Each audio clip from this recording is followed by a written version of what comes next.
What's up, gang? Welcome to the Trading Addicts Podcast, the number one chillest trading podcast on the planet. I'm coming to you from DC with my homies around the country. So let's get into it. What's up, guys? We're back. Pretty good week. Jordan, how'd it go for you? Week, baby. Dude, okay. Great trading week, but a little tough into the weekend here on the boat. We lost power, so we're dealing with that at the moment. We're getting some guys fixing it right now, but it's been tough, man. I slept last night with no freaking heaters on the boat, and I know we're living in Cali and people think it's not cold, but it was freezing last night, all right? It's under 50, so, like, I was freezing, but we made it through Jordan, there. you're the king of no excuses. Yeah, we should be good by Monday, so. Jordan, what did you wear to bed? Dude, I wore this. I have a long sleeve on under. I have this hoodie on. I was, like, all bundled up. I was all tied up like this with my sweatpants on all night, bro. Jordan, you need to sleep naked, dude. No, not like that. When I have my heaters, I will. Body heat. I'm telling you, the colder it is, the less clothes you should be wearing when you go to sleep. Your body heat. It's like a little cocoon. I'm not kidding, dude. I don't know. It doesn't work for me. There are a lot of studies, though, that like sleeping naked is like really good for you for whatever reason. It is. I'm still in bed. That's why my camera's off, baby. I know we need views, but like, come on now. Not trying to get canceled. Jordan, if the heat isn't on tonight, Jordan, your underwear. Wear your underwear. All right. And tighten the sheets on the side. You're making a cocoon, dude. All right. So I'm telling you, like, I can't believe I didn't freeze. I talked to Holly a little bit. I was in Chile for a while, right, learning Spanish, and there's no insulation in the walls there. Okay, it's like a plaster concrete wall. So you walk inside to houses, apartments, whatever, and the door closes, and you're like, it's just as cold in here as out there. Cool. And then, you go to sleep wearing just like your underwear, and I'm like, I can't believe that worked. So life hack, baby. All right, we're trying it. Look at Jordan's face. There's no confidence in his face. There's what? What's your favorite place you've been to, Keanu? Jordan? What's that? What's your favorite place you've been to? Do you tuck in the sheets like in the hotels where they tuck in the sheets too much, like when George Costanza freaks out? Yes, dude. Yes. Yeah, I kick him out. You know, I gotta be loose. Holly, dude, you need to slip into the sheets as if and don't move any of the sheets. You just slip in, dude. I don't know. Wow. Seems like you have a lot of experience with doing this, Keanu. Yeah, with absolutely. Sheets. Like if I mess it up, I find the maid in the hotel. Like, I'm so sorry. Can you come back in and tuck the sheet again? Thank you very much. You staple it to the side of the mattress, please. Yeah, exactly. And do you have a stapler? Thank you very much. Yeah. Anyway, I couldn't. What up, Zeke? How was your week? Had a good week. Friday was a really good day. Pretty normal outside, just in like regular life with work, and I went golfing yesterday and Thursday actually, so that was fun. I had like an indoor simulator place, but yeah, Friday was my best day all year in the training, so that was really cool. Just trying to keep that going into next week, but yeah, it's been going well. What about yourself? You had a birthday this week, do anything special? I just want to cut you off really quick. What do you think was a major reason as to why yesterday went so well for you? To be honest, on Wednesday when we had that really big sell-off day, I was really leaning towards that happening, and then I kind of got pulled away from work and sort of missed out on that whole move. And at first I was like really upset that I missed out on it, but then I was talking to my friends and he was like, it wasn't really in your control, so why like get upset or stressed about that? And just went to the next day, clear head, stuck to my rules, and Thursday was a pretty good day, but then yesterday I just really liked the setups that I saw and had the full confidence to take it. And normally I only trade like one position at a time, but I had 3 different ones at the same time. I had SPY calls, QQQ calls, and meta, and it all just kind of worked out, and they were all setting up pretty similarly, and I don't know, I just followed the plan, followed the rules, and had the confidence to stick with it. Awesome. Yeah. And you were already saying, Keanu, how's the birthday week going? Anything fun tomorrow? Just hanging out with Jordan, my boy, my protege. Get some sir. sushi. I took Holly there, him. Now, so it'll be a tradition. Anybody that comes through Riverside. Holly looked at me sideways and he's like, "I'm not driving to Riverside for sushi, you freaking weirdo." And I was like, "Just shut up. Shut up. It's cheap." And then It was really he good. was like, Yeah, "This is actually good." So it was fun. yeah, it'll be fun. I'll give him the mission in tour. So I'll do the same Yeah. same thing me and Holly did probably. But yeah, that'll be really cool. And then we'll get into our, next week, full week of trading. When it's a short week, it feels a little weird for me because I like having that middle day, that Wednesday. I don't know. I like the hill of the week. I hate when people say hump day. I'm not going to say that. I was just going to say just that. Like middle day. Yeah, nah. Hump day. I'm like, God. So I know a lot of people that they pick their one day off and they'll pick a weekend day and then Wednesday. So it breaks up their week. And I'm like, all right, Okay. some people want consecutive, whatever.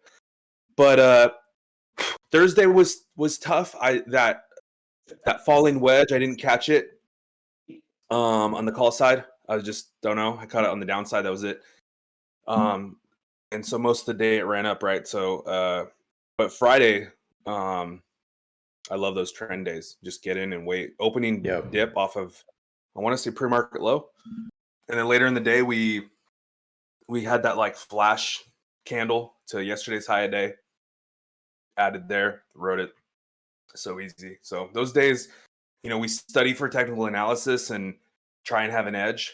And in those moments, you just like, it's yesterday's high day. That's it. There's nothing beyond that. No fibs or bearish Gartley, bullish Caterpillar, whatever Champ does.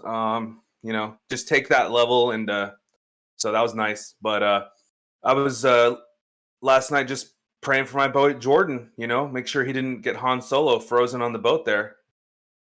So glad Jordan's up. Good to go. We made it, baby. We made it.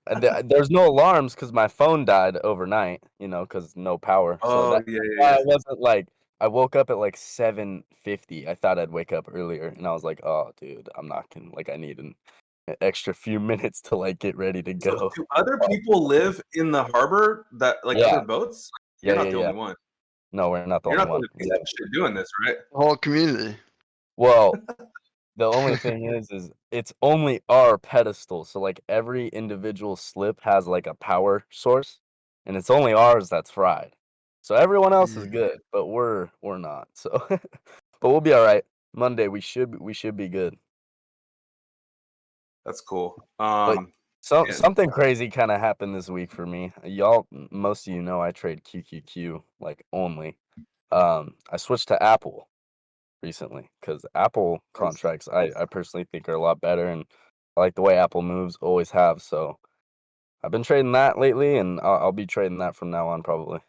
What do you think makes it better for you to trade? Person, like we talk about it on Spaces. Like I've been dipping into Apple myself for the exact same reasons. It's like more options on, more you get cheaper contracts. It moves nicely. Like, and it's such a big mover that like when it moves, it can move everything. So it's an individual name, right? When the trend is there, it's a lot stronger, and I can buy 3-day contracts for under $150. That's what I love about it, because it's comparable to QQQ in my opinion. In that way, I will always love the way QQQ moves. I know it so well, but Apple is just like, I realized I always knew the contracts were cheap. I just never really traded them, and I'm liking it so far. He said too, it takes away that volatility part of it because it's not 0-day or 1-day expiration too, so it gives you that extra time. Yeah, I love that because 0 days are just, I think it's some people that make that mistake, like trading on early on, is they get into 0 days and it's like, dude, like you have to really be right, like right away. And if you're not, you're kind of like SOL, and so it's like, even if you were right, you just bought the wrong contract. Like you had the right idea, you just bought the wrong contract. Your entry could be wrong and the play could still end up going like how you thought, but if you're in too early or whatever, yeah, definitely. Yep. Yeah, and on 0 day has to come back so strong. Sorry, what did you say? Holly was in square this week. Yeah, I was gonna say that was my big one this week. Was I think on Wednesday I was going through charts and I just saw that Square was on the daily hitting a massive supply zone right at like 76.50, right in that range. And every time since September it hit it twice and just rejected so hard. And so that day you can kind of see in that, and I had like an hourly supply zone right up in that same area, and you can kind of see like a lot of top wicks. And so I'm like, all right, clearly like I felt like hedge funds were like loading the clip. That's what it felt like. So every buy got pushed down right away. And you're like, dude, they're just loading the clip for this dive. And so I came in on that, took like 100% intraday, and then swung contracts the next day, knowing that like I think we still had more to go. And then was out on Thursday afternoon, and it actually got right back. We're actually right in the same zone now. So going into Monday, I'm going to see if Square if it can bounce that 76, it could bounce it with power. But if not, same thing could happen. But I'm leaning. Unfortunately, I shouldn't have a bias, but I do have a bias towards it actually going past it this time, because every time it rejected quite hard for a while, and like now when it came back pretty quick, like within a day and a half it came back. So to me it's just like maybe that was just a retest to go higher. So I'm leaning that way, but we'll see what Monday does. So that was my trade of the week, and then hopefully goes into next week and does the same thing. We'll see. I mean, it's funny, like I'm realizing, you can just keep hitting the same pinata if it works. Like sometimes, kind of how I feel. Come fix it. Or yeah. What about you, Champ? How Brandon? was your week? Very long. I'm on like 2 hours of sleep right now, so I'm kind of just out of it. Had fun 2 last hours? night. Yeah, had fun last night, but the whole week was just a mess. First week, like Shut living up. here, You had heat. Jordan I had did have heat. I hypothermia. did You're have heat. good. You're young, dude. But it's cold here. It's actually cold here. It was flurrying for a little bit yesterday too, and I had a 2 hour syllabus reading class. So they literally made me go to Oh my school, sit God. down, and what I could have read in 5 minutes, it took 2 hours to read. So I'm just Oh. ready to relax right now. This is kind of the first time I'm really just chilling Wow. in the week. It's crazy.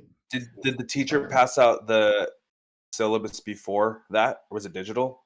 Yeah, it was digital, and we got a paper copy, and then we just went through 2 hours of just sitting there. And the Holy market was shit. open too, and I just wanted to be You trading and always looking at the get the market. handout after, because everyone's just looking at the handout and fuddling through that. Yeah. God, I know everything. I wish I could help everybody, but I can't. Before we get away from trading, though, I'm gonna answer this myself first, but I want to ask everybody. Wait, hold on. Go ahead. Nobody's spit in anyone's mouth yet, meaning Garrity's not here. So Holly was going to join the crew with Garrity anyway. And Garrity is probably tailgating for the Giants already. I don't know, but he unavailable. So maybe we'll have the whole crew next week. If Holly can find an expensive coffee place with Wi-Fi at that time. I think I can do it. I think I can do Giants are it. still in the playoffs. Garrity is day to day. We know that. But anyway, and we were talking a little bit beforehand. We had to start the podcast, so we didn't just start talking because we happen to be friends. But Holly's been telling me about Billions for a while.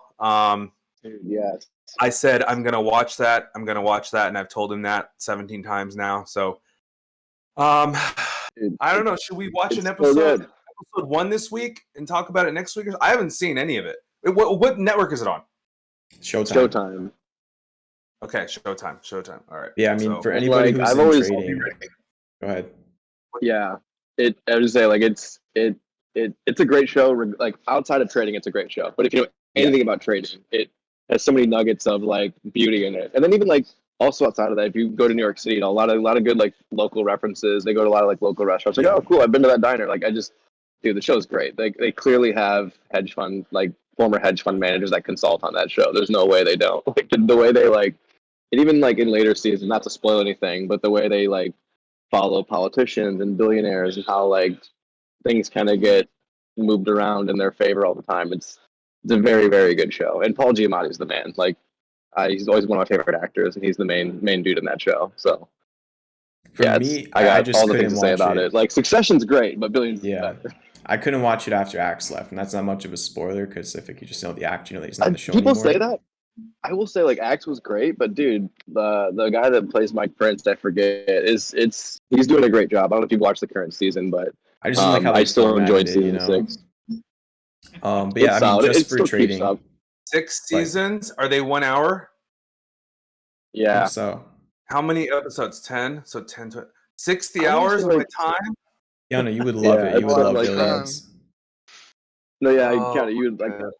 anyone know, who cares anything about trading, you would love it. I mean, even if you don't, it's still a great show, anyways. Like I say, it's so well written. I mean, it's a Sorkin show. I mean, they're brilliant writers, so it's like ethics wise, Jordan, I have you can't say I seen it? agree with a lot of it. You know, there's a lot of insider trading and stuff that they do in the show, but from like an Yes. emotional standpoint, there's a lot you can learn on how they manage a lot of money and stick through bad times and just how to operate in that environment all the time and just be on and be ready no matter how good or bad the day is going. Just kind of keeping the same mindset is so important. But yeah, have you seen it, Jordan? I think Jordan's a little bit It's frozen. frozen like last night. It's that cold over there. Is it Wow. one of those freeze tricks? Have you been seeing that, guys? Where people, especially on like Twitch or on Yeah, I've YouTube or seen something, that. they'll be like in a video call and then all of a And sudden they it's want like, to leave it. They're just like, and then they're like, Uh, wait, are you frozen? And then they're like, mess around. they just leave the call. It's an But this easy looks way like out. it's frozen. I don't know. Jordan freezes to death tonight. I'm getting sushi tomorrow. I'm already like mentally prepared to get sushi tomorrow. So, but I'm yeah, going all either right. way. I watch episode 1.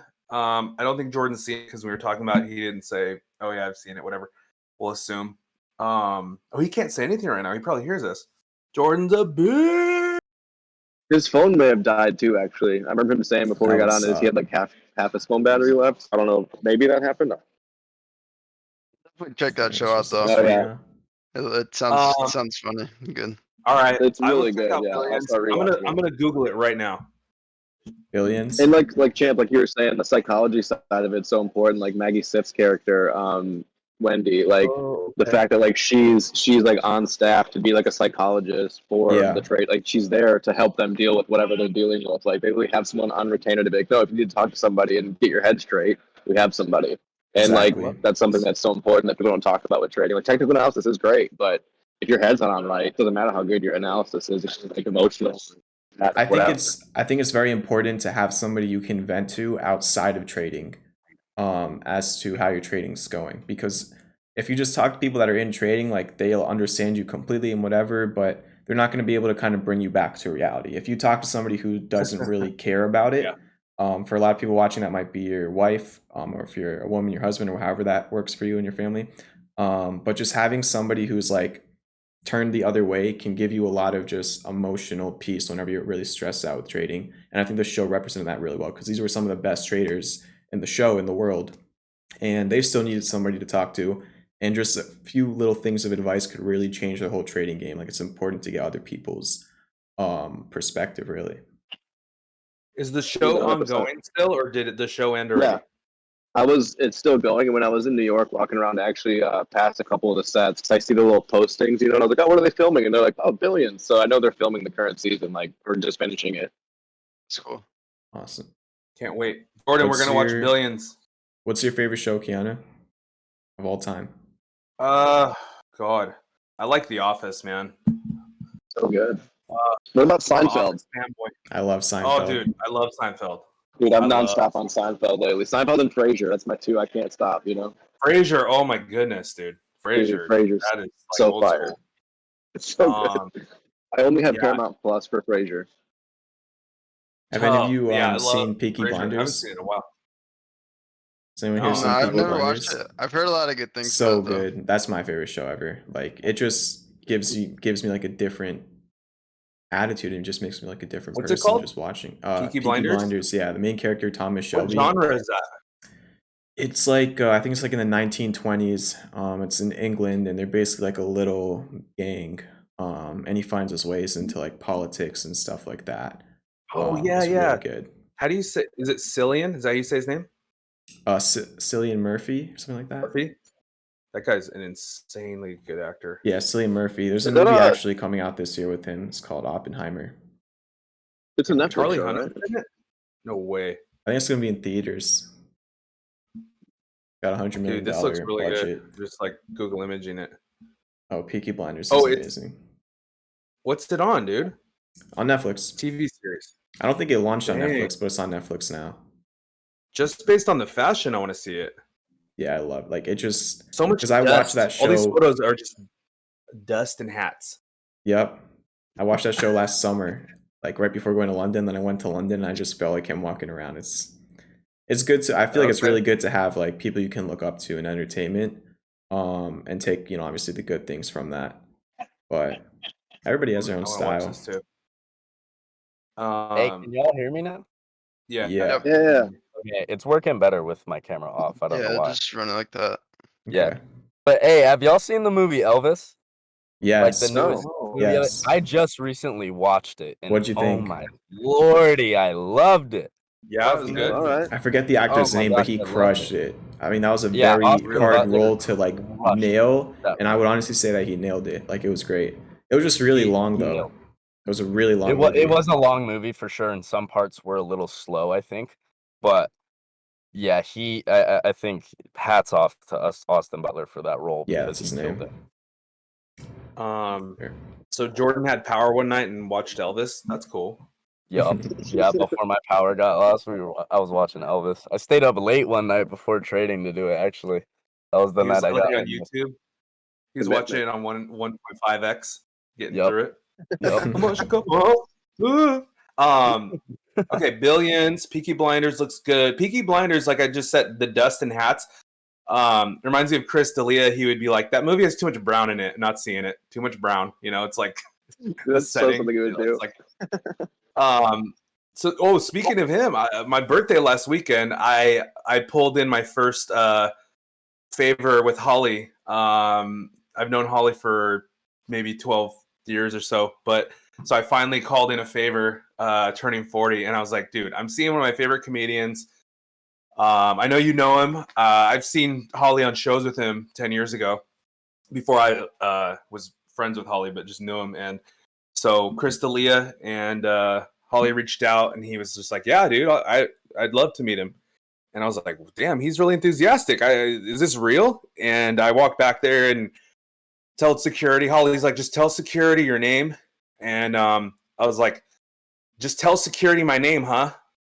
Sounds like a prank, but I texted Holly, like, is this going to work? And I go back there. I'm like, yeah, I should be on some sort of list. I'm supposed to meet Chris. And he acted like the people at Old Navy when you're trying to find your pant size, spoken in the microphone.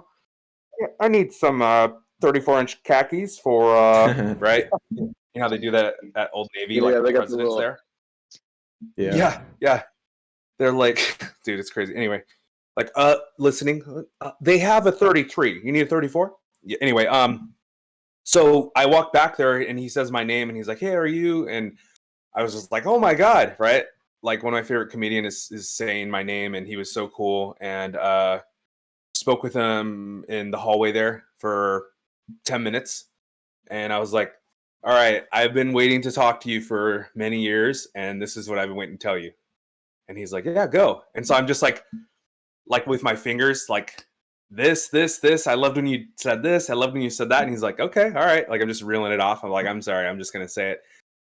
And he talked about, he's been very vocal about his recovery. He just went to rehab for sex addiction. And, he's on like Lexapro and talks about his therapist and just different things. And he even talked about this dark period after he was canceled. And he's like, guys, I legit wanted to end my life for a year. And now I'm on stage. Like, I just feel so fortunate to have my son, also have anyone be here. There could be one person here, but we were sold out show and just all that. So, and I just said, I really appreciate what you're doing. Can't imagine going through, any of that in front of the nation, I guess. So perspective, I have 20,000 followers. He has almost 1 million. It's like 960,000. So any of our problems and secrets and mistakes of our life being on Front Street would, I think, destroy most people. And so I just told him thanks for that. And yeah, like I just really appreciate his transparency, right? He could have just changed his name and moved to Nicaragua or whatever, but and then silly stuff too. I was like, what size shoe are you, dude? You love shoes, I love shoes. You have giant feet. He's like, oh, I'm size 13. Funny story is he posted, want to say last summer. He's like, hey, one of my fans was saying I'm at the show, and he has like a tattoo Instagram page, and he does really good. I'm gonna get tattooed by him. His name's Devin. He's in like Lake Forest area, not Irvine, but Lake Forest, I guess. So, which is near there. He's like, all right, so I have the Irvine show. I'm gonna go do it. So it's on his YouTube, and he's goes in the tattoo studio, and then he's gonna pay Devin, and Devin's like, no, I want you to tattoo me. So he tattoos Devin, right? And he's obviously not a tattoo artist, so it's really funny. But the reason why this story is important is, number one, Chris D'Elia has a dinosaur tattoo for his son, which I've had since last March. And I showed him that. I go, dude, we both have freaking dinosaur tattoos for our sons. Crazy. But Devin, the tattoo artist, slept on my father-in-law's couch for 2.5 years, about 10 years ago when I was seeing Holly at the comedy clubs here in Riverside. He was a 16-year-old kid, nowhere to stay. He was on my father-in-law's couch for a couple, and he got Sharpies and wrote on his arms. He would give himself sleeves. I want to be a tattoo artist. All right, well, he moved out and never knew what happened to him. Obviously it's a long time ago. And then I saw him on there. I was like, dude, I knew Devin when he was a kid. So that was kind of cool to have that connection, despite the fact that I think he's a funny guy. You follow somebody, dude, small world, out of all the people and millions of people, him. Yeah. So staying connected with Holly and having Holly get into options and join this circle. Our Venn diagram, mine and Holly's, went from barely touching in comedy to a little bit more overlapped. But so that's my long story of my weekend, and I really appreciate Holly for hooking it up. I might ask for another favor for my 80th, but I had to call it in this time, baby. So thanks, brother. Sorry for the long story, but yeah, I've been waiting to meet that guy for a long time. I almost met him like 4 or 5 different times, and I was like, fucking finally. So Holly, I'm glad we did it that way. Yeah, no problem, dude. I'm glad we did it that way. It's also more fun to meet someone like that through someone that knows them. Because not that Chris is a mean guy, he's a super sweet guy, but like it was like whenever I'd meet people through Louis Anderson, which rest in peace, died a year ago today. Good friend of mine. When I meet people through Louis, I'd always get like the VIP treatment. They'd be extra careful. Like, oh, who are you again? What was your name? Because they have so much respect for Louis. So glad you met him that way, because it's just more fun. Like, you get more screen time, if you will. Like that's why he pulled you in the hallway and actually talked to you and gave a shit. Yeah, it wasn't just like picture leave. He's like, how's Holly doing? And I was like, oh, I talk to him every day. We actually like trade stocks together. He's like, oh, all right. And yeah, he's such a sweet dude. Back to me, it's about me and my birthday here, but Holly's doing great. No. So yeah, that was cool. No, he was like, how's Holly doing, man? I haven't talked to him for a while, and that was cool. Yeah, he's awesome. It's good to see. It sucks that some of the shit he went through, and I always tell people, it's like, look, man, I'm sure he's not the best boyfriend, but I've never been his boyfriend. So he's always just been a homie, been nice to me. So I got nothing bad to say, So yeah. Speaking before of meeting him, I had comedy. Japanese Wagyu for the first time in my life for my birthday. Yeah. Life Nice, changer, dude. game changer. I was like, I'm 40, I'm doing this A5 Wagyu, and nice. life changer, baby. When we go to dinner, champ, maybe I'll buy you a little 4-ouncer.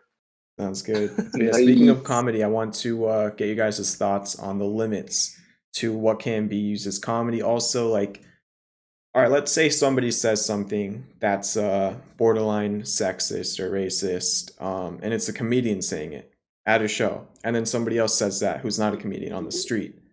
Does the title of comedian give that person the right to say that compared to the person who's not a comedian? What do you guys think about that whole dynamic? And there's like people like Dave Chappelle, a lot of others, I want to just keep like name dropping, where like the filters just aren't there. Do you guys think that with this whole new like woke generation, there should be more filters and stuff like that? I know, what's his name? Andrew Schultz. I think he was supposed to have like a Netflix special, and they didn't want him to say some of the things he said and put that on Netflix. So they were like, no. And he's like, all right, if you're going to cut that out, I'm releasing this myself. And he I believe he made more money selling it himself than he would have made through the deal with Netflix. So, I mean, this is like an interesting dynamic to me. What do you guys think about it? I'll start with you, Holly. Start off, probably and have then some background on that. I was gonna have Holly before come in. he goes. Before, that's like saying So buy calls off VWAP, because the answer is it depends. But go ahead, Zeke. Yeah, I mean, yeah, go So- ahead. Go ahead. Yeah, come in. I want it because you have more professional in that space. I feel like if you go to like a comedy club, or you're going to somebody's show, like the context of it is really important. It's not like they're up there calling these people things like whatever it may be, directly to just insult you. Like it's just like a joke. And I get that some people's humor isn't necessarily the same as others, and some things might be like seen as offensive and whatnot. But if you're signing up to go see somebody like be and uh talking about these sort of things in like a comedy sense, and it shouldn't be as serious as a lot of people take it as. Like if you're on the street and you're yelling at somebody and calling them bad names or whatever, that's a lot different than somebody standing up there kind of making a joke. So I feel like the context is really important, but if you're going to their show, I feel like you should expect something like that and not take it so literally. But For sure. And honestly, to add to that, like, you know, to me, it's very obvious when a joke's coming from a place of hate and when it's not. You can do jokes about almost anything. You just have to execute them right.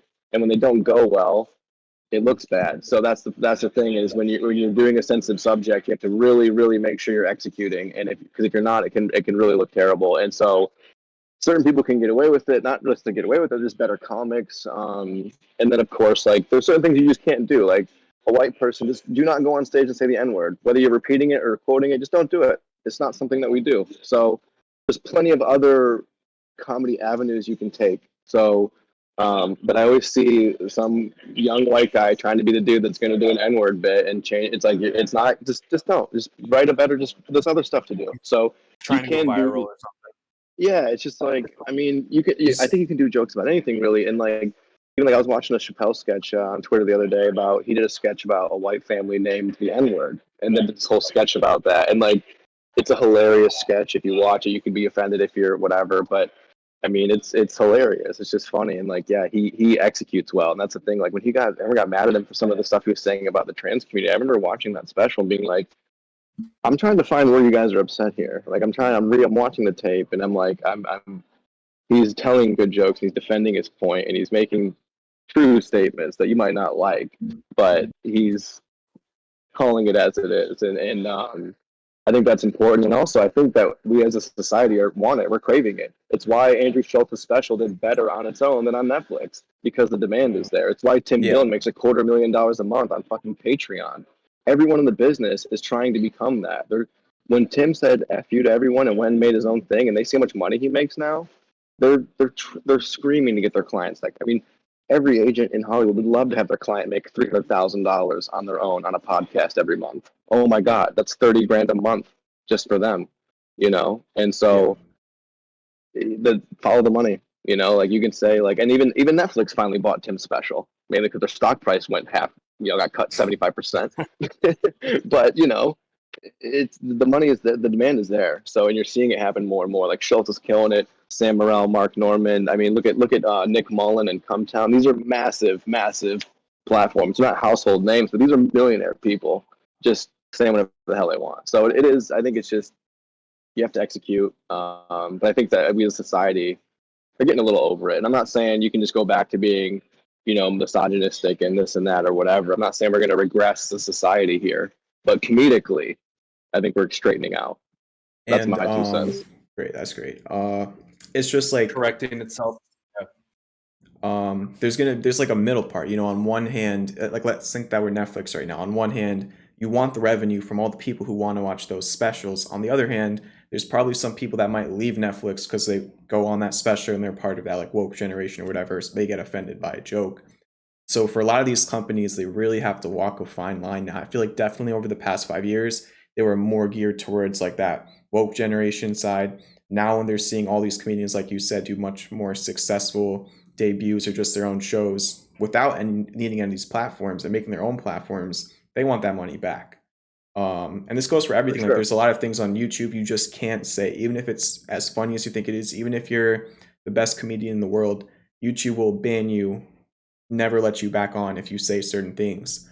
So it to me, it just, I don't know. I don't think, like you said, there's no perfect answer. It always depends. I mean, another part of it is like what happens when a comedian passes the actual line, like from Seinfeld. I don't know if you saw this. Kramer, he was, I think, at the Laugh Factory, and he just, I don't even know what it was. He just snapped. He snapped. Yeah. He snapped. So Like it's when you like, watch the tape, you're just like, oh, he lost it, yeah. and Mhm.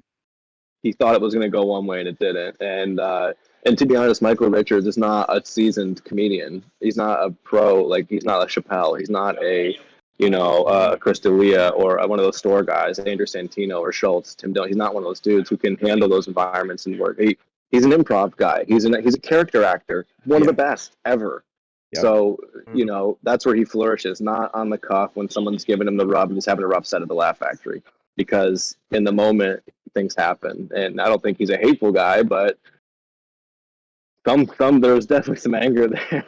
I mean, so I don't think that's his true character, but I also no, he was upset. He was pissed. I just can't ever look at him in the same, like, he was my favorite actor on the show by far. But I just can't.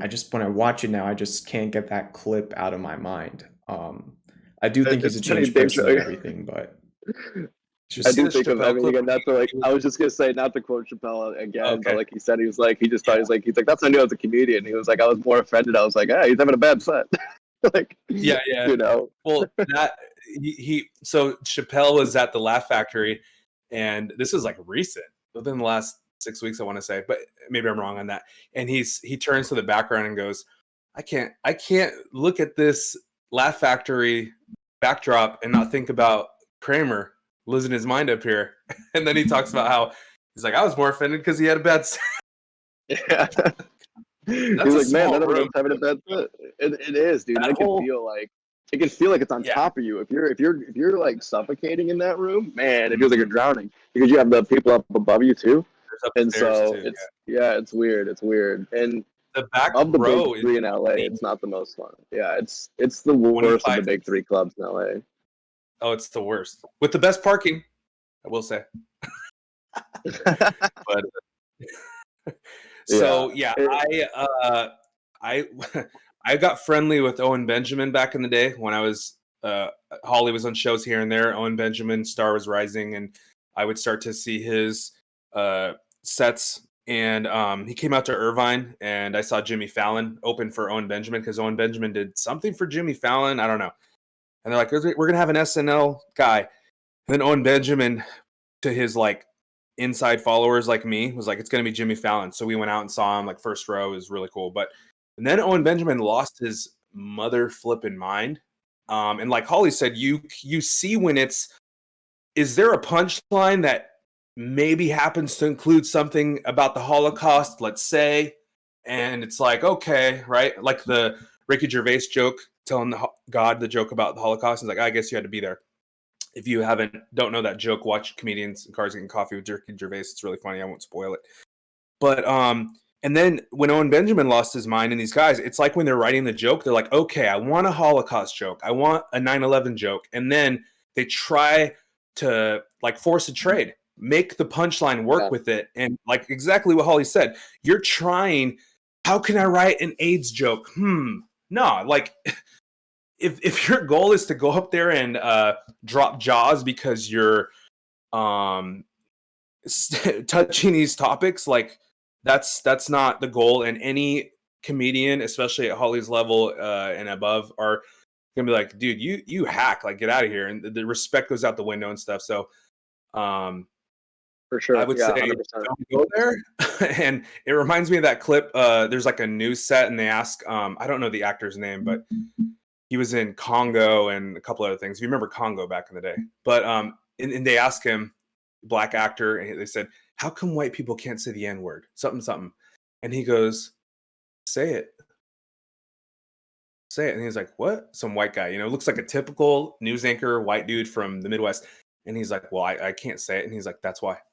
I was like, there you go. And yeah, it's like, who cares? It's like, whatever. It's not like there's so much you can do without it. You don't need to, and like, it's whatever. So but again, you can do like great jokes look at, I just watched the Seinfeld episode about the contest last night. They did an episode on network television about who could hold off masturbating the longest. If you execute right, you can do things. Yeah, I kind of feel like I kind of feel like among the comedy world, like as long as the joke is funnier than it is fucked up, you're kind of in the clear Exactly. for the most It's part, like right? And that comes with it's the like execution, like you're saying, Right. right? And like people, here's the funny thing to me: when people get mad, like say you pay to go to a D'Elia show or whatever, and you get there and you're loving it, and then he says one joke that really pisses you off. You gotta understand, like, how stupid that sounds. You're going and you're paying someone to get up on a stage and piss you off, essentially. That's what I was saying too. well, Like also, they people don't are believe going it. there. Yeah, people have to understand that it's these guys' job Yeah, it's to like I don't do what believe they're the things doing. I'm saying. If I'm making a dark joke, I don't believe in it. I'm being a Exactly. goof. Yeah, Right. and your job, especially in nowadays, I feel like the challenging part of being being in comedy is really being able to hammer down on those dark jokes, you know what I mean? But be able to bring out the light in them and make people laugh, you know what I mean? And turn that darkness into something light and something That's funny. the You know magic what I of mean? For comedy, people to baby. enjoy. Exactly. Yeah, I mean, the way I think of it is like an actor, right? So like if there's an actor who's playing a murder in a movie, that's not an actual murder in real life. That's their job to play that in the best way possible. Exactly. Yeah. Well, hey, do we get mad at rappers? Like, listen to a rap song. They talk about killing people and freaking and fuck this, fuck that, drugs here and all this shit. Does anybody get mad at them for that? No, they're just rapping. They're doing their thing, right? Like whatever. Like, but people will Exactly. get mad at some stand up, comedy guy standing up there and freaking making a potentially racist joke or something. Like, I know. it's Yeah. so ridiculous to me. I agree. It's not like you go up to Ice Cube, you see him at a red light, you're like, "Holy shit, fucking gangster!" You're not gangster. Your seatbelt's on. You're a Dude, bitch. yeah, like come on, bro. Like like most of these rapper guys, like they're just saying this shit, right? And you're not getting extremely mad at them. Like you're bumping their music. Like it's like what? Exactly. Yeah. Zeke, you want to get into the whole Netflix thing? Yeah, sure. So Netflix reported earnings this past Thursday. Their stock closed up 8.5% on Friday, which was pretty strong, along with the overall market being strong in general. And yeah, like we were talking about before, the stock was absolutely killed. After a couple earnings back, like 2 earnings in a row, it dropped like from $700 at the high, which is just absurd. It dropped all the way down to 162, and it's now rebounded. It's up at around 340. But there was positive user growth, and they saw a lot of people that signed up, and they actually beat estimates. And this is maybe not exactly, but I think the estimates were 3 million users or subscribers to The sign up, estimates and were they got 4.5 I got it. million, and they got 4.5. 7.6 million new users. Right. So big beat on that. Yeah, kind of just wanted to see, do you guys mainly watch TV and shows on the streaming platforms like Netflix, Disney, Hulu, HBO, Paramount, all those, or do you still watch cable? Like personally, I never ever watch cable TV anymore. I watch sports online on different websites and just get free live streams and everything like that. And then TV shows and movies, I just watch on all those like sort of platforms I just watched or just named. So what do you guys do? And then also, what is your favorite streaming platform like Netflix, Hulu, something like that? I'll go first. I have not touched a cable box since 2018, maybe. So like almost 4 or 5 years. I've just been using like Apple TV, or Amazon Fire. But yeah, I think really with Netflix in general, I think they've been able to get a really good comeback between like Wednesday. I mean, a lot of their originals just were not catching my attention for a long time, maybe apart from like Stranger Things. And then last year, I don't know when Squid Game came out, that was 2021, but they've had a couple I like really that. good originals in a row. There's even this new show, I don't know if any of you've seen it. It's called Kaleidoscope. And basically, it's a show about a bank heist, I believe. And you can watch the show in any order. So when it loads up on your Netflix, it just randomizes the order of the episodes for you. And it doesn't matter in which way you watch it, you're still going to get all of the story. And it's like you can watch it in every different way too and get like a little bit of a different perspective. I think the only rule for that show is like all the episodes is like yellow, blue, green, red. Those like the titles of them. You just have to finish with white. That's like that should be the final episode. And it's like between all the episodes, it basically changes the order in which the bank or the timeline up until the bank heist. Like one episode will be like 12 years before the bank heist, then the next episode will be like 3 months before the, and then the next one will be like the same day. So like they're really starting to get into new stuff, even when they've done like some interactive shows and stuff like that. That's pretty cool. So I think Netflix is kind of winning my heart back when it comes to shows, which I haven't done in a long time. But for movies, I really do like HBO Max. I think they have a pretty good, solid list. So I'd say shows, Netflix, movies, HBO. I lean towards Netflix just because they have the best like they're the only ones in every hotel I go to. Like they have the best integration for like, so then their service tends to work the best even on like shittier Wi-Fi's, and they have the best interface. Like, and I will say like their originals keep me there, but also things like Seinfeld. Like I just throw on Seinfeld all the time, and like that's what I put on the background of my hotel, and then I'll throw on something else. Holly, Yeah, do so I you mean, I put just Seinfeld above The Office, like in your canonized list? what was that where I put it? Yeah, is I Seinfeld above have The like Office for you? yeah, Same for but me. not. But it's like Office is in the top five though. It's like I have like it's like Frasier. It's like Seinfeld. I don't know. I go between Seinfeld and Frasier 1 and 2. And after that, I would say like The Office, and then Friends, and like Scrubs. Scrubs wasn't as funny to me. It was just a heartwarming show that was like therapeutic. It was funny at times, but it was just a very well written show and heartwarming because it was Bill Lawrence's show before he made Ted Lasso. And you see the heartwarming stuff in Ted Lasso. I'm like, yes, he did that in Scrubs. He's brilliant. So yeah, that's my 2 Where cents. do you Just have? FYI. Where's the other one? I was just gonna say, Frasier. Larry Sanders Show, top 10. That's a great show. Definitely, yeah, it's up there.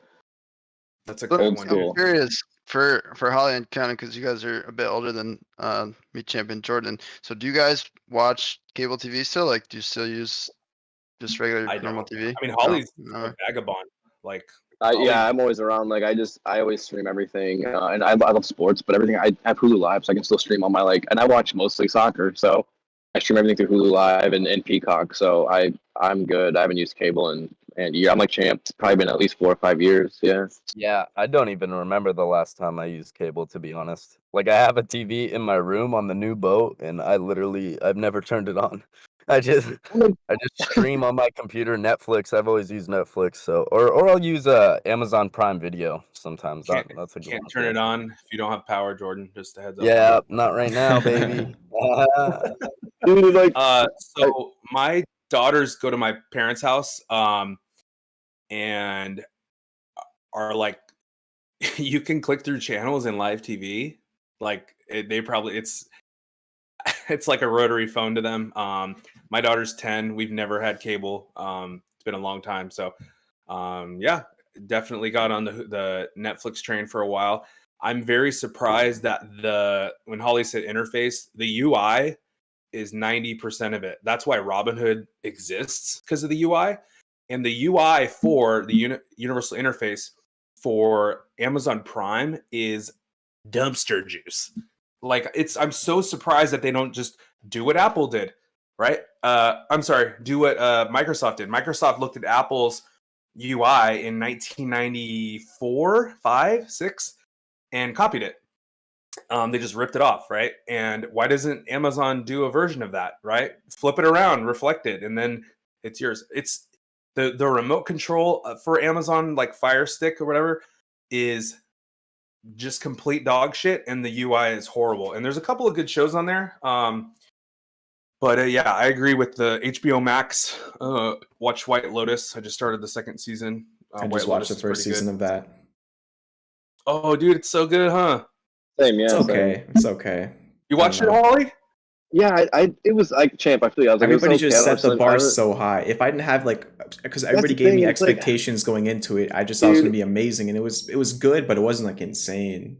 It was Exactly. not. It's one of those shows. It's one of those shows that Hollywood's like, oh, it's so good. It's like, is it though? It's like, it's people who say like Billions is so much better than Succession, but everyone has a boner for Succession. I'm like, Billions is better acting, better writing. I don't know what to tell you. I mean, just Succession has the trend. So, Yeah, White Lotus it's not a bad show, but like when it won all those awards, I'm like, why is it beating shows like Ted Yeah, Lasso? Or why is it beating like that? That makes no It's not sense. better than. It's not in the same stratosphere as Ted Lasso. Ever. No, or like So, The Bear on Hulu. The Bear is one of my favorite shows recently. It's like that show's that's the incredible one and has done well. with the guy from what's that show? Yeah, Shameless. from Shameless. Yeah, Jeremy Yeah, he's Allen. like he's a chef or something, right? In Bear. Yeah, amazing show. And like low key kind of like a love letter to Chicago. Beautiful scenes around Chicago. They shoot it in Chicago. It's like I love that show. But yeah, it's like to me it's White Lotus doesn't stand up to that. You know, Yeah. it kind of just reminds me of like some of the shitty like exes I had that had rich families that would go to those kind of places and were like super wealthy but just miserable all the time. Like, oh, you guys suck. I don't want to watch you guys. Yeah. So you know what's way better than White Lotus is the actor in White Lotus that ran the hotel. That guy is in Physical. Physical is phenomenal. okay, I'll check that out. Yeah, Dude, really, he really was good. legit. He was legit.